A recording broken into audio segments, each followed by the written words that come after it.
RR தாங்க actually eventually winner இந்த ட்ரேட்லேயே. பார்த்தீங்கன்னா மஜா பிளேயராக வாங்கி போட்டிருக்காங்க. Team almost 11 set. ரிலீஸ் பண்ண பிளேயர்ஸுமே நல்லா தான் பண்ணியிருக்காங்க. பட் அதில் ஒரு பிளேயர் மட்டும் எனக்கு புரியல. மற்ற எல்லாமே நல்ல பிக்ஸ். அண்ட் குமார் சங்கக்காரா திரும்பி கோச்சாக வந்திருக்காரு. ஸோ அவரோட காம்பினேஷனில் இந்த டீம் எப்படி வரும் நான் ஒரு கெஸ்ட் வந்திருக்கேன். ஸோ அவங்களோட லிஸ்ட்டு பார்ப்போம். பட் ஆர்ஆர் சூப்பராக ட்ரேட்லேயே டீமை செட் பண்ணிட்டாங்க. இதுவே சொல்கிறேன், ஆக்ஷனில் அவங்களுக்கு ரொம்ப வேலை கம்மி. பார்ப்போம் அவங்க லிஸ்ட்டு பார்ப்போம் வாங்க. ஸோ கேப்டன் யாருன்னு தெரியல. எஸ்எஸ்சி ஜெய்ஸ்வால் ஹெட்மே ரீடைண்டு. நான் ரிலீஸ் பண்ணுவாங்கன்னு நினச்சேன் ரீடைண்டு. வைபவ் சூரியவன்ஷி, சுபம் டூபே, லிவாண்ட்ரி பிரிட்டோரியா சவுத் ஆஃப்ரிக்கா இப்போ நல்லா ரீப்ளேஸ்மெண்ட்டாக வந்த லாஸ்ட் இயர் அவர் ரீடைண்டு.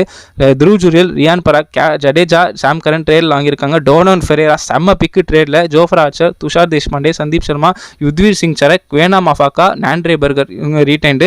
ரிலீஸ் லிஸ்ட்டில் எனக்கு 3 பேர் புரியல. நிதிஷனா ட்ரேட் அமிச்சிட்டாங்க, சாம்சன் ட்ரேட் அமிச்சிட்டாங்க. வனிந்து அசாங்க நல்லா தானங்க பண்ணாங்க, அவர் ஏங்க ரிலீஸ் பண்ணிங்க? அதுவும் ஸ்ரீலங்கா கோச் வேறு புரியல. தீக்ஷனா ஃபார்மில் இல்லை, ஃபரூக்கி ஃபார்மில் இல்லை. ஓகே, ஆகாஷ் மத்வால் நல்லா தானங்க போட்டார், அவர் ஏங்க ரிலீஸ் பண்ணுவாங்க? யுத்வீர் சிங் சரக்கு மாத்வால் எவ்வளோ பரவாயில்ல. Ashok Sharma, Kumar Karthikeya. So I am very